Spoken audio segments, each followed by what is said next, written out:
चला तर सुरू करूया आजच्या व्लॉगला. गुड मॉर्निंग, मी वैष्णवी. मी एका गावात राहते.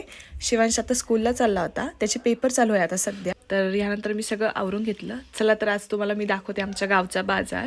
तर हे आमच्या काकी होत्या, मी त्यांच्यासोबत निघालो होते गावच्या बाजारला. हे वाडे असतात जे विकायला असतात इथे रोज संध्याकाळी, आणि ते उसाचे असतात. त्याच्यानंतर हा आमच्या गावचा बाजार आहे.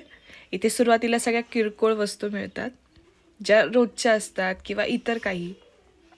आज आठवड्याचा बाजार असल्यामुळे या आठवड्याच्या बाजारात सगळं काही मिळतं, म्हणजे कपडे, भाज्या, अगदी सगळंच. तर ही सुरुवातीची आहे. नंतर पुढे तुम्ही बघू शकता, तुम्हाला दिसेलच हे कपड्यांचे दुकान आहे. सगळ्यांचे वेगळे वेगळे सेक्शन असतात, त्या सेक्शननुसार सगळे बसतात, भाजीपाल्यावाले, कपड्यावाले सगळेच. आणि खूप गर्दी असते. आठवड्यातनं एकच बाजार असल्यामुळे बाजारला खूप गर्दी असते. चला तर भेटूया उद्याच्या व्लॉगला. बाय.